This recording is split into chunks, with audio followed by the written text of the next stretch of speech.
Hello दोस्तों, गुलारी books पर आपका दिल से स्वागत है।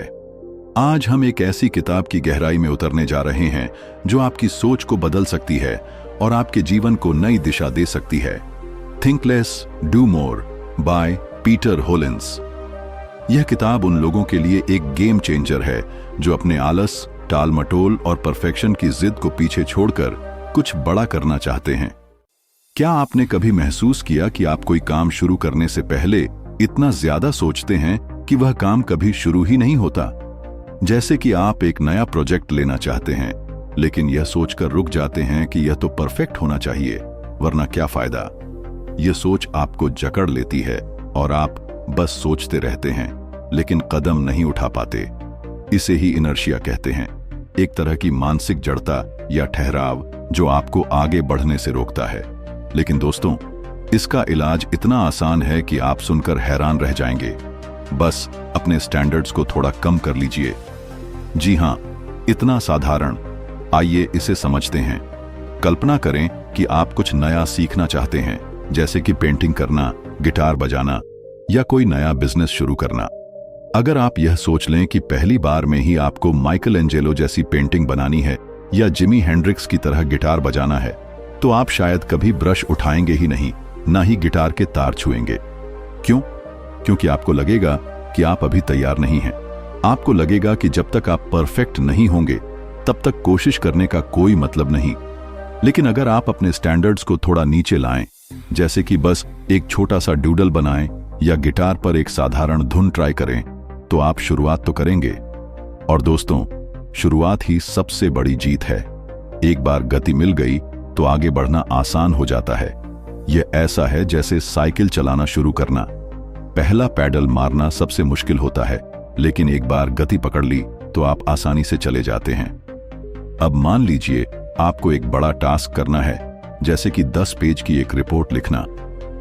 अगर आप सोचेंगे कि यह रिपोर्ट इतनी शानदार होनी चाहिए कि हर कोई दंग रह जाए, तो वह टास्क आपको पहाड़ की तरह लगेगा। आप सोच सोचकर थक जाएंगे और प्रोक्रेस्टिनेशन यानी टाल मटोल शुरू हो जाएगा। आप कहेंगे कल से शुरू करूंगा या थोड़ा और रिसर्च कर लूं, फिर लिखूंगा। लेकिन अगर आप यह सोचें कि बस पहला पैराग्राफ लिखना है, चाहे वह कितना भी रफ क्यों ना हो, तो आप काम शुरू कर देंगे। और एक बार शुरू कर लिया तो आधा काम हो गया। हमारा दिमाग फिनिश लाइन को देखने में ज्यादा दिलचस्पी लेता है, लेकिन जब वह फिनिश लाइन बहुत दूर दिखती है तो डर लगने लगता है। इस डर को हराने का सबसे आसान तरीका है अपने पहले कदम को इतना छोटा और आसान बना लें कि उसे करना मजबूरी बन जाए। उदाहरण के लिए, अगर आप एक्सरसाइज शुरू करना चाहते हैं, तो यह मत सोचिए कि आपको रोज 1 घंटे जिम में पसीना बहाना है। बस यह सोचिए कि 5 मिनट की स्ट्रेचिंग करनी है। 5 मिनट, इतना तो कोई भी कर सकता है। और जब आप 5 मिनट की स्ट्रेचिंग कर लेंगे, तो हो सकता है आपको लगे कि अरे थोड़ा और कर लूं। यही वह जादू है जो इनर्शिया को तोड़ता है।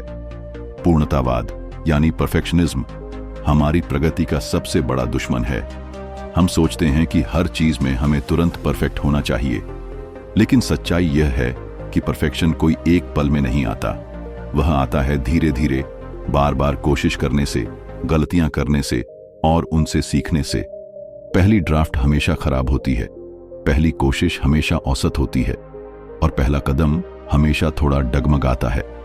लेकिन अगर आप इसे स्वीकार कर लें और खुद को यह इजाजत दें कि शुरुआत में आपका काम औसत हो सकता है, तो आप इनर्शिया को हरा सकते हैं। सोचिए, एक बच्चा जब चलना सीखता है तो क्या वह पहली बार में बिना गिरे दौड़ने लगता है? नहीं ना। वह गिरता है, रोता है, फिर उठता है, फिर गिरता है और धीरे धीरे चलना सीखता है।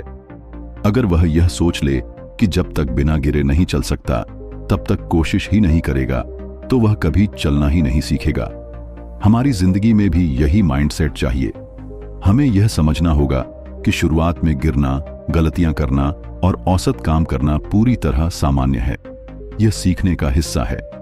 कई बार हम सोचते हैं कि अगर हम कम स्टैंडर्ड्स रखेंगे तो हमारा काम बेकार होगा, लेकिन यह बिल्कुल गलत है।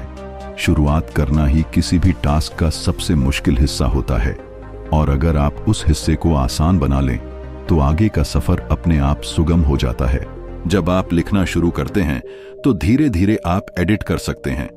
जब आप एक्सरसाइज शुरू करते हैं तो आपकी स्टैमिना धीरे धीरे बढ़ती है। जब आप कोई नया बिजनेस शुरू करते हैं तो धीरे धीरे आप उसे बेहतर बनाते हैं। लेकिन अगर आप बस यह सोचते रहें कि शुरुआत ही परफेक्ट होनी चाहिए तो आप शायद कभी शुरू ही नहीं करेंगे। इसलिए अगली बार जब भी आपको लगे कि आप किसी काम को करने में बहुत ज्यादा प्रेशर महसूस कर रहे हैं तो बस अपने स्टैंडर्ड्स को थोड़ा कम कर लें, अपने टारगेट को छोटा बनाएं, काम को छोटे छोटे हिस्सों में तोड़ लें और सबसे जरूरी बात, खुद को परफेक्ट होने का बोझ न डालें। आपको बस शुरुआत करनी है, चाहे वह शुरुआत कितनी भी छोटी क्यों ना हो। एक बार आप गति में आ गए तो इनर्शिया अपने आप खत्म हो जाएगा। अब बात करते हैं मोटिवेशन की, क्योंकि यह एक ऐसी चीज है जिसके बारे में हम सभी सोचते हैं। हम अक्सर मानते हैं कि किसी काम को शुरू करने के लिए पहले हमें मोटिवेशन चाहिए। जब हमें मोटिवेटेड फील होगा तभी हम वह काम करेंगे। लेकिन दोस्तों, ये एक बहुत बड़ा मिथक है। असल में मोटिवेशन का जन्म एक्शन से होता है। जी हां, आपने सही सुना। अगर आप बिना मोटिवेशन के भी बस पहला कदम उठा लें तो धीरे धीरे मोटिवेशन अपने आप आने लगेगा। जब आप किसी काम में डूब जाते हैं तो आपका दिमाग उसमें इन्वॉल्व हो जाता है और वह आपको आगे बढ़ने के लिए प्रेरित करने लगता है। उदाहरण के लिए, मान लीजिए आपको एक मोटी किताब पढ़नी है लेकिन आपका मन बिल्कुल नहीं कर रहा। आप सोच रहे हैं कि जब मूड बनेगा तब पढ़ूंगा। लेकिन अगर आप बस यह तय करें कि सिर्फ 2 पेज पढ़ने हैं तो आप शुरू तो करेंगे। और जैसे ही आप पढ़ना शुरू करेंगे आपका दिमाग उस कहानी या कॉन्सेप्ट में घुस जाएगा। फिर आपको लगेगा, अरे 2 पेज और पढ़ लूं। यही जादू है। यह प्रिंसिपल हर चीज पर लागू होता है, चाहे वह एक्सरसाइज हो, पढ़ाई हो, कोई नया स्किल सीखना हो या ऑफिस का कोई प्रोजेक्ट। अगर आप शुरुआत कर लेंगे तो मोटिवेशन अपने आप आ जाएगा। मोटिवेशन की सबसे बड़ी समस्या यह है कि यह एक टेम्पररी चीज है। आप किसी मोटिवेशनल वीडियो या स्पीच को देखकर जोश में आ सकते हैं, लेकिन वह जोश ज्यादा देर नहीं टिकता। 1-2 दिन बाद आप फिर वही सुस्ती महसूस करने लगते हैं। अगर आप सिर्फ मोटिवेशन के भरोसे रहेंगे तो आप बार बार रुक जाएंगे। लेकिन अगर आप एक्शन लेने की आदत बना लें तो आप बिना मोटिवेशन के भी अपने टारगेट्स को अचीव कर सकते हैं। इसका सबसे अच्छा उदाहरण है वर्कआउट। बहुत से लोग सोचते हैं कि पहले जिम जाने का मूड बने फिर जाएंगे, लेकिन अगर वे सिर्फ 5 मिनट की स्ट्रेचिंग से शुरू करें तो उनका शरीर और दिमाग उस प्रोसेस में लग जाएगा। फिर उन्हें खुद ब खुद लगेगा कि थोड़ा और कर लिया जाए। यही प्रिंसिपल हर काम पर लागू होता है।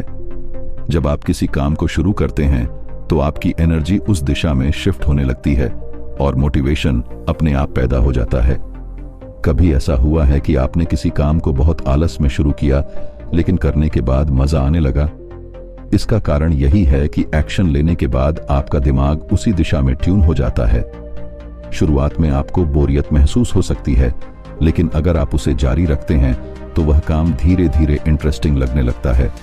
यह एक साइकोलॉजिकल फैक्ट है कि जब हम किसी एक्टिविटी में इन्वॉल्व हो जाते हैं तो हमारा माइंड उसे पूरा करने की दिशा में काम करने लगता है।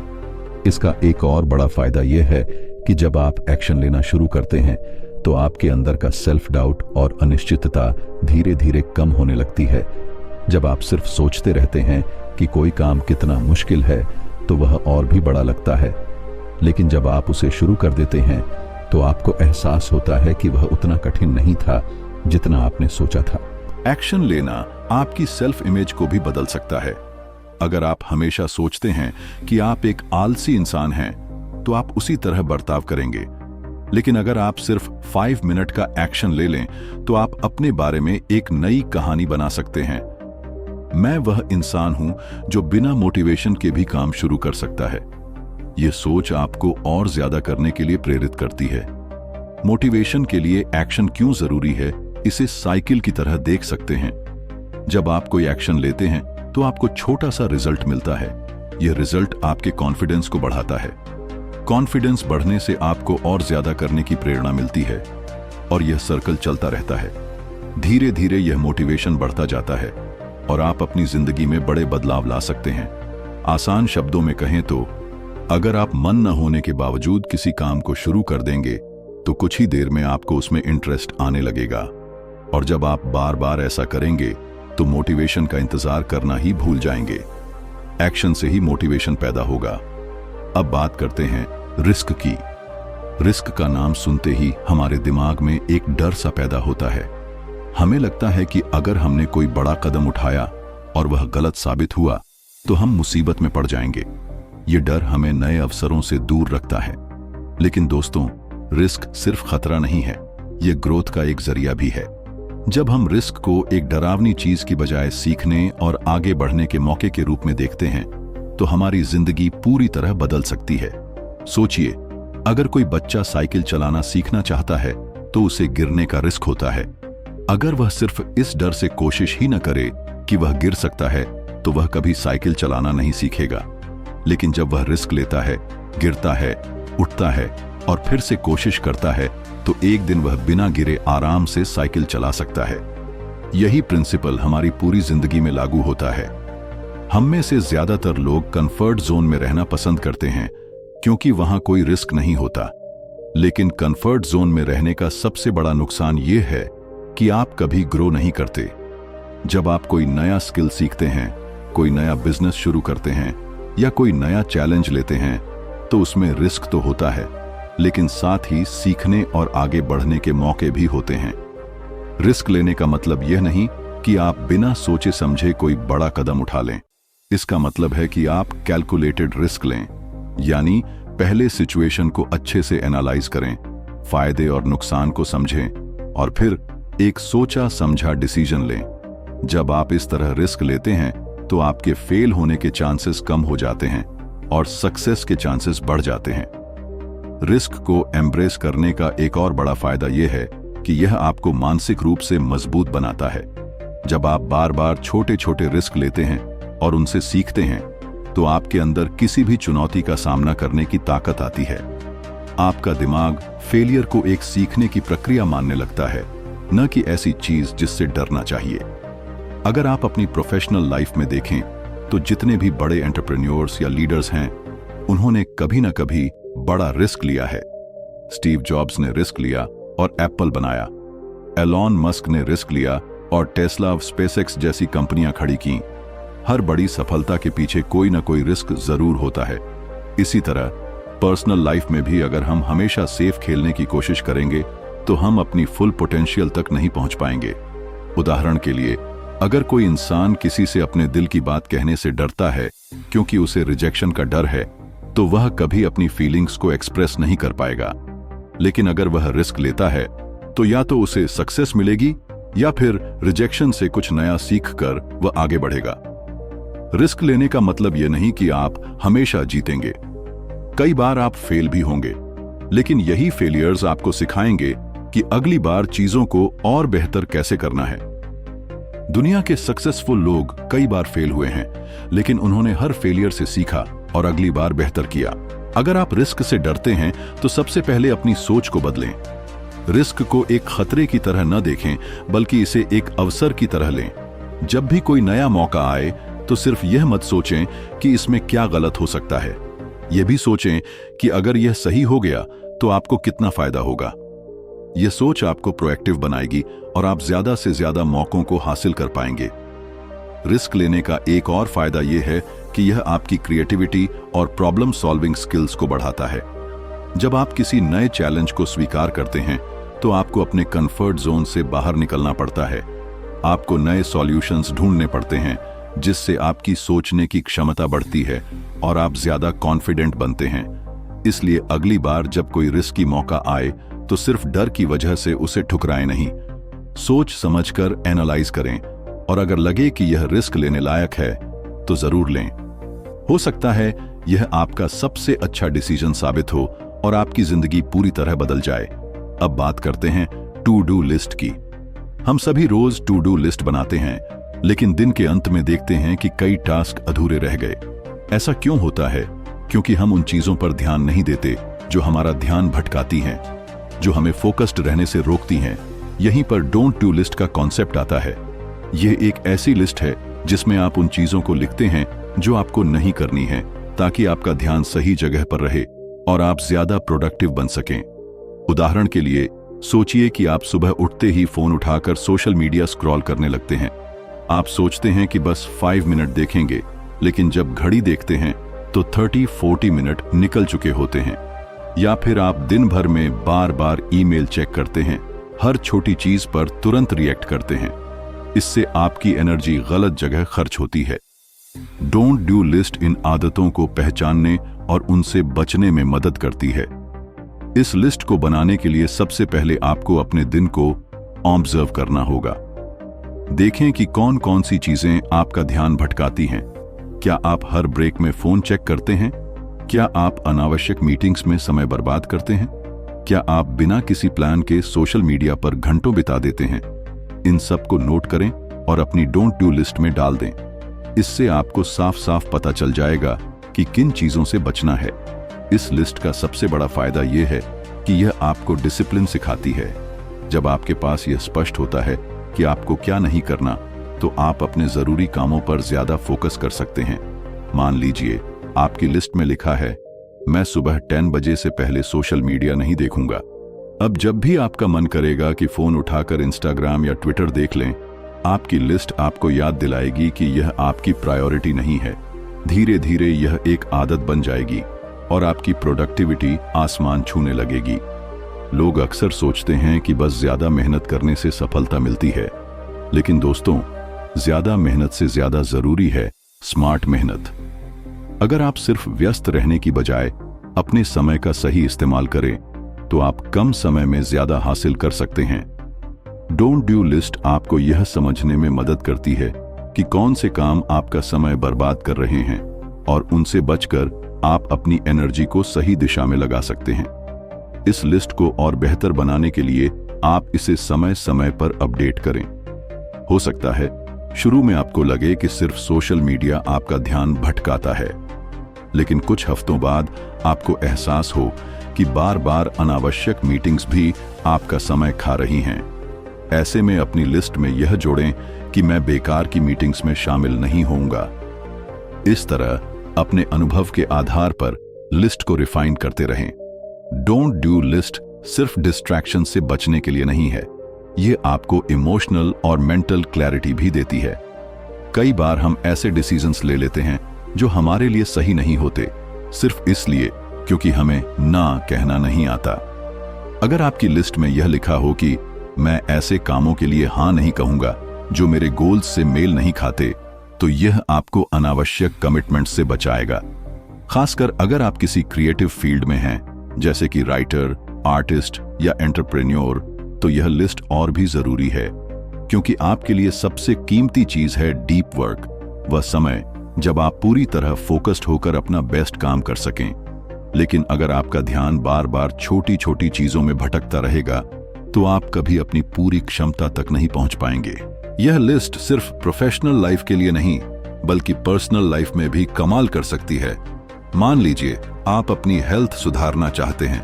अगर आपकी डोंट डू लिस्ट में यह लिखा हो कि मैं रात 11 बजे के बाद जंक फूड नहीं खाऊंगा, तो यह आपको सही चॉइसेस बनाने में मदद करेगा।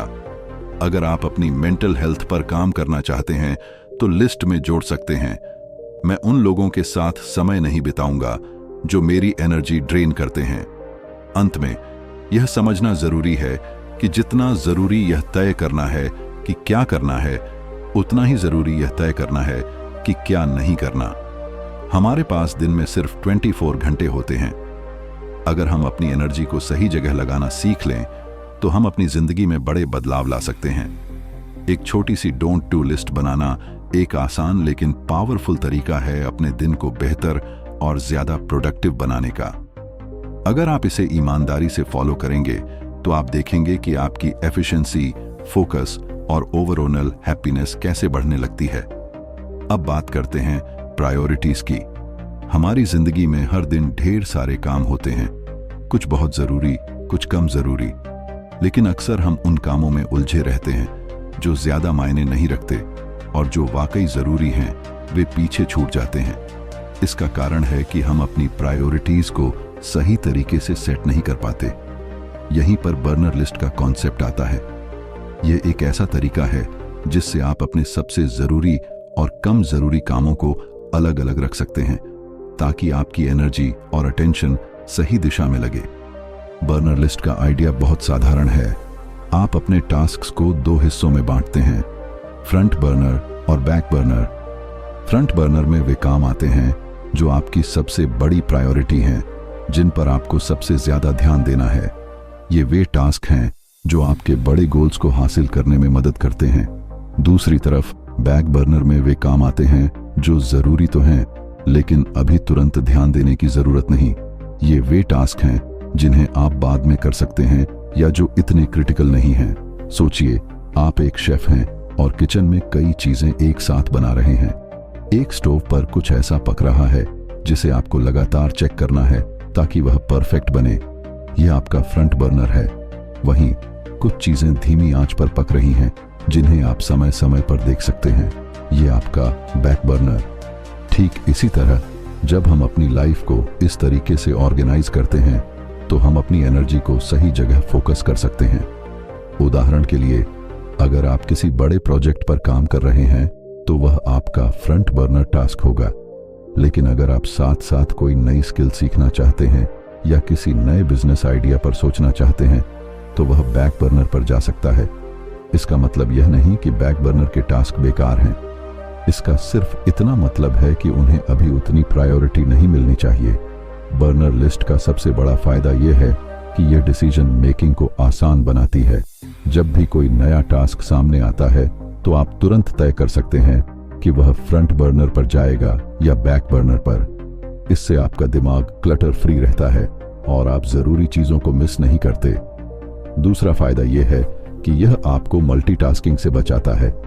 अक्सर लोग एक साथ कई काम करने की कोशिश करते हैं और नतीजा यह होता है कि वे किसी भी काम को अच्छे से पूरा नहीं कर पाते। लेकिन जब आप जानते हैं कि कौन सा काम फ्रंट बर्नर पर है तो आप उस पर पूरी तरह फोकस कर सकते हैं और बाकी चीजों को बाद में संभाल सकते हैं। बर्नर लिस्ट को और इफेक्टिव बनाने के लिए आप इसे हर हफ्ते या महीने में रिव्यू करें, क्योंकि प्रायोरिटीज समय के साथ बदलती रहती हैं। जो काम आज बैक बर्नर पर है, हो सकता है कुछ हफ्तों बाद उसे फ्रंट बर्नर पर लाना पड़े। इसलिए इसे समय समय पर अपडेट करना जरूरी है। यह सिस्टम न सिर्फ आपकी प्रोडक्टिविटी बढ़ाता है, बल्कि आपको मेंटल क्लैरिटी भी देता है। जब आपका दिमाग बार बार यह सोचने में नहीं उलझता कि अभी क्या करना चाहिए, तो आप ज्यादा फोकस्ड और रिलैक्स्ड रहते हैं। अगर आप इसे अपनी डेली लाइफ में अप्लाई करना चाहते हैं तो छोटे छोटे डिसीजंस के लिए भी इसका इस्तेमाल कर सकते हैं। जैसे कि अगर आप फिटनेस पर काम करना चाहते हैं तो उसे फ्रंट बर्नर पर रखें। लेकिन अगर आप कोई नई किताब पढ़ना चाहते हैं और अभी वक्त नहीं मिल रहा तो उसे बैक बर्नर पर डाल दें। प्रोफेशनल लाइफ में भी यह तरीका बहुत काम आता है। अगर आप एक एंटरप्रेन्योर हैं और आपके पास ढेर सारे बिजनेस आइडियाज हैं, लेकिन सब पर एक साथ काम करना मुमकिन नहीं, तो बर्नर लिस्ट बनाकर तय करें कि कौन सा आइडिया अभी सबसे जरूरी है और किसे बाद में एक्सप्लोर करना है। बर्नर लिस्ट का असली जादू इस बात में है कि यह आपको डिसिप्लिन सिखाती है। यह आपको समझाती है कि हर टास्क एक जैसी प्रायोरिटी नहीं रखता। अगर आप हर चीज पर एक साथ ध्यान देंगे तो कुछ भी अच्छे से पूरा नहीं होगा। जब आप यह समझ जाते हैं कि किन चीजों को प्राथमिकता देनी है और किन्हें बाद में करना है, तो आपकी प्रोडक्टिविटी और सक्सेस दोनों बढ़ने लगते हैं। इसीलिए अगर आप अपने दिन को बेहतर तरीके से मैनेज करना चाहते हैं और अपनी एनर्जी को सही चीजों पर लगाना चाहते हैं, तो बर्नर लिस्ट को अपनी लाइफ में शामिल करें। यह एक आसान लेकिन पावरफुल तरीका है जो आपको क्लैरिटी देगा और आपके सबसे जरूरी गोल्स को पूरा करने में मदद करेगा। अब बात करते हैं डिसीजन मेकिंग की।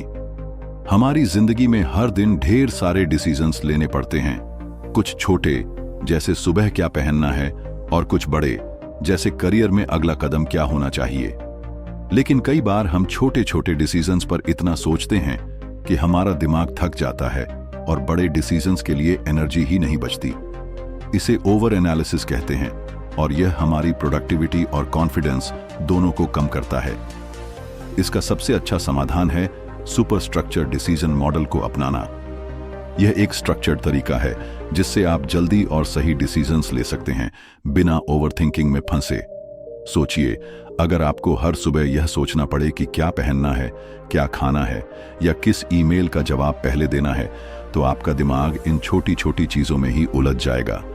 यही वजह है कि कई सक्सेसफुल लोग अपने रोजमर्रा के डिसीजंस को सिंप्लीफाई कर देते हैं। जैसे स्टीव जॉब्स और मार्क जुकरबर्ग हमेशा एक जैसा कपड़ा पहनते थे ताकि उन्हें हर दिन इस बारे में सोचना न पड़े। ठीक उसी तरह अगर आप एक स्ट्रक्चर्ड डिसीजन मेकिंग फ्रेमवर्क अपनाएं तो आपका दिमाग ज्यादा जरूरी चीजों पर फोकस कर पाएगा। सुपर स्ट्रक्चर डिसीजन मॉडल का मतलब है कि आपके पास एक प्री डिफाइंड सिस्टम हो जो आपको यह तय करने में मदद करे कि कौन सा डिसीजन कैसे लेना है। इससे आप सोचने में कम समय लगाते हैं और आपके चॉइसेस आपके गोल्स के साथ अलाइन रहते हैं। यह मॉडल खास तौर पर उन लोगों के लिए फायदेमंद है जो डिसीजन पैरालिसिस का शिकार हो जाते हैं, यानी जब इतने सारे ऑप्शंस हों कि आप तय ही नहीं कर पाएं कि कौन सा सही है। इस मॉडल को अपनाने का पहला स्टेप है यह तय करना कि किन डिसीजंस को आप ऑटोमेट कर सकते हैं।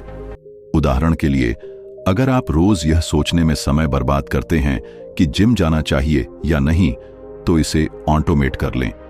हफ्ते के कुछ दिन फिक्स कर लें कि आपको जाना ही है, चाहे कुछ भी हो। इससे हर दिन डिसीजन लेने की जरूरत खत्म। दूसरा स्टेप है डिसीजन मेकिंग क्राइटेरिया सेट करना, यानी जब भी कोई बड़ा डिसीजन लेना हो, आपके पास कुछ प्री डिफाइंड सवाल हों जो आपको सही चॉइस चुनने में मदद करें। जैसे, क्या यह डिसीजन मेरे लॉन्ग टर्म गोल्स से मेल खाता है? क्या इससे मेरा समय और एनर्जी सही दिशा में लगेगा? अगर यह डिसीजन गलत हो गया तो सबसे बुरा क्या हो सकता है? जब आपके पास ऐसे सवाल होंगे तो आप बिना ज्यादा सोचे सही डिसीजन ले पाएंगे। तीसरा स्टेप है अपने पिछले डिसीजन से सीखना। अगर आपने पहले कोई गलत डिसीजन लिया था तो उसका एनालिसिस करें, गलती कहां हुई और अगली बार उसे कैसे अवॉइड करना है। इससे आपकी डिसीजन मेकिंग स्किल्स बेहतर होंगी और आप फ्यूचर में ज्यादा कॉन्फिडेंट चॉइसेस ले पाएंगे। यह मॉडल न सिर्फ आपकी डिसीजन मेकिंग स्पीड बढ़ाता है, बल्कि आपकी मेंटल क्लैरिटी भी बढ़ाता है। जब आप बार बार सोचने की बजाय एक स्ट्रक्चर्ड प्रोसेस से डिसीजंस लेते हैं, तो आपका दिमाग ज्यादा रिलैक्स्ड रहता है और स्ट्रेस कम होता है। साथ ही यह आपको डिस्ट्रैक्शन से भी बचाता है। जब आपके पास एक सिस्टम होता है तो आप हर छोटी चीज पर ध्यान नहीं देते और सिर्फ उन चीजों पर फोकस करते हैं जो वाकई मायने रखती हैं। इससे आप ज्यादा प्रोडक्टिव और एफिशिएंट बनते हैं। प्रोफेशनल लाइफ में आप अपने काम के डिसीजंस को कैटेगरीज में बांट सकते हैं: अर्जेंट टास्क, इंपॉर्टेंट लेकिन नॉन अर्जेंट टास्क और कंप्लीटली अवॉइडेबल टास्क। इससे आपको तुरंत समझ आ जाएगा कि किसे प्रायोरिटी देनी है और किसे छोड़ना है। पर्सनल लाइफ में भी आप इसे यूज कर सकते हैं। जैसे, अगर आप हर बार वीकेंड पर यह सोचते हैं कि क्या करना है, तो पहले से कुछ ऑप्शंस फिक्स कर लें। एक दिन फैमिली के साथ, एक दिन खुद के लिए और एक दिन किसी नए एक्सपीरियंस के लिए। इससे आपको बार बार डिसीजन लेने की जरूरत नहीं पड़ेगी और आपका समय ज्यादा ऑर्गेनाइज्ड रहेगा। सुपर स्ट्रक्चर डिसीजन मॉडल से आप न सिर्फ तेजी से डिसीजंस ले पाएंगे, बल्कि यह भी समझ पाएंगे कि आपके चॉइसेस आपके गोल्स के साथ अलाइन हैं या नहीं। यह एक पावरफुल तरीका है जो आपको ओवरथिंकिंग से बचाकर एक स्मार्ट और कॉन्फिडेंट डिसीजन मेकर बनाता है। अब बात करते हैं अल्ट्राडियन रिदम्स की। हमारी बॉडी एक खास तरह के नेचुरल साइकिल के हिसाब से काम करती है, जिसे अल्ट्राडियन रिदम्स कहते हैं। यह वह साइकिल है जो हमारे एनर्जी लेवल्स को पूरे दिन में ऊपर नीचे करती रहती है। आपने शायद नोटिस किया होगा कि सुबह के कुछ घंटों में आप सुपर एनर्जेटिक और फोकस्ड होते हैं, लेकिन कुछ घंटों बाद अचानक थकान या डिस्ट्रैक्शन महसूस होने लगता है। यह अल्ट्राडियन रिदम्स का ही कमाल है। अगर हम इस नेचुरल साइकिल को समझकर अपने काम का शेड्यूल बनाएं, तो हम अपनी प्रोडक्टिविटी को कई गुना बढ़ा सकते हैं। अक्सर लोग यह गलती करते हैं कि वे पूरे दिन एक जैसी एनर्जी की उम्मीद करते हैं। वे सोचते हैं कि सुबह 9 बजे से शाम 6 बजे तक अगर वे लगातार काम करेंगे तो उनका आउटपुट एक जैसा रहेगा, लेकिन ऐसा नहीं होता। हमारी बॉडी हर 90 से 120 मिनट के साइकिल में काम करती है, यानी 1.5 से 2 घंटे बाद हमारी एनर्जी धीरे धीरे कम होने लगती है और हमें एक छोटे ब्रेक की जरूरत होती है। अगर हम इस नेचुरल साइकिल के हिसाब से काम करें तो हम ज्यादा प्रोडक्टिव और कम थके हुए रहेंगे। सोचिए, अगर आप अपने हाई एनर्जी टाइम में सबसे जरूरी और डिमांडिंग टास्क करें तो आपका काम कितना एफिशिएंट होगा, और जब आपकी एनर्जी लो हो तो आप ऐसे काम करें जो ज्यादा दिमागी मेहनत नहीं मांगते, जैसे ईमेल्स चेक करना, मीटिंग्स अटेंड करना या प्लानिंग करना। इस तरह आप अपनी बॉडी के नेचुरल रिदम के साथ काम करेंगे, न कि उसके खिलाफ। इसका सबसे अच्छा तरीका है कि आप अपने एनर्जी पैटर्न्स को ऑब्जर्व करें। 1 हफ्ते तक नोट करें कि दिन के किन घंटों में आप सबसे ज्यादा एनर्जेटिक और फोकस्ड महसूस करते हैं और कब आपको सुस्ती या डिस्ट्रैक्शन होता है। इससे आपको अपने पीक हॉर्स का पता चलेगा। जब आपको अपने पीक हॉर्स पता चल जाए तो उनमें सबसे क्रिटिकल काम करें, वह काम जो सबसे ज्यादा कंसंट्रेशन और क्रिएटिविटी मांगता है। जैसे अगर आप एक राइटर हैं तो अपनी राइटिंग सुबह के हाई एनर्जी हॉर्स में करें। अगर आप स्ट्रेटजी या प्लानिंग पर काम कर रहे हैं तो उसे भी पीक टाइम में रखें। दूसरी तरफ, जब आपकी एनर्जी नेचुरली लो हो तो लाइट टास्क करें, जैसे कॉल्स, ईमेल्स या कैजुअल डिस्कशंस। बहुत से लोग गिल्ट महसूस करते हैं कि वे पूरे दिन हाई एनर्जी पर काम नहीं कर पाते, लेकिन दोस्तों, ऐसा करना पॉसिबल ही नहीं है। दुनिया के सबसे प्रोडक्टिव लोग भी ब्रेक्स लेते हैं और अपनी बॉडी के नेचुरल रिदम के हिसाब से काम करते हैं। अल्ट्राडियन रिदम्स को अपनाने का एक और बड़ा फायदा है कि यह आपको बर्नआउट से बचाता है। जब हम बिना रुके लगातार काम करते हैं तो हमारी एनर्जी पूरी तरह खत्म हो जाती है और हम जल्दी थक जाते हैं। लेकिन अगर हम अपने एनर्जी साइकिल्स को ध्यान में रखकर सही समय पर ब्रेक्स लेते हैं तो हमारी एफिशिएंसी बनी रहती है और हम लंबे समय तक हाई परफॉर्मेंस दे सकते हैं। अगर आप इस अप्रोच को अपनी लाइफ में अप्लाई करना चाहते हैं तो सबसे पहले अपने डेली शेड्यूल को थोड़ा फ्लेक्सिबल बनाएं। जरूरी नहीं कि आप हर समय एक जैसा परफॉर्म करें। आपको बस यह समझना है कि आपके सबसे प्रोडक्टिव घंटे कौन से हैं और कब आपको रिलैक्स करने की जरूरत है। उदाहरण के लिए, अगर आपको सुबह 10 से 12 बजे के बीच सबसे ज्यादा एनर्जी महसूस होती है तो उस समय अपने सबसे चैलेंजिंग टास्क करें। फिर 12 से 12:30 तक एक छोटा ब्रेक लें, थोड़ा टहलें, पानी पिएं या बस रिलैक्स करें। इसके बाद फिर काम शुरू करें, लेकिन अब लाइट टास्क्स पर फोकस करें। ये छोटी छोटी चीजें आपकी प्रोडक्टिविटी में बहुत बड़ा बदलाव ला सकती हैं। यह सिर्फ टाइम मैनेजमेंट नहीं, बल्कि एनर्जी मैनेजमेंट का तरीका है। जब आप अपने अल्ट्राडियन रिदम्स के हिसाब से काम करना शुरू करेंगे तो आप पाएंगे कि आप पहले से कम एफर्ट में ज्यादा काम कर पा रहे हैं और आपका दिमाग ज्यादा फ्रेश और फोकस्ड महसूस कर रहा है। चलो इसे एक बार और दोहराते हैं, क्योंकि यह कॉन्सेप्ट इतना पावरफुल है। हमारी बॉडी एक नेचुरल रिदम के हिसाब से काम करती है, जिसे अल्ट्राडियन रिदम्स कहते हैं। यह हमारे एनर्जी लेवल्स को पूरे दिन कंट्रोल करता है।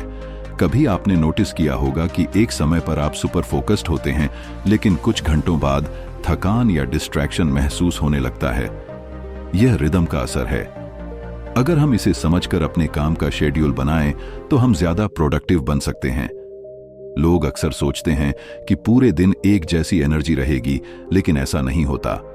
हमारी बॉडी हर 90 से 120 मिनट के साइकिल में काम करती है। 1.5-2 घंटे बाद एनर्जी कम होती है और ब्रेक की जरूरत होती है।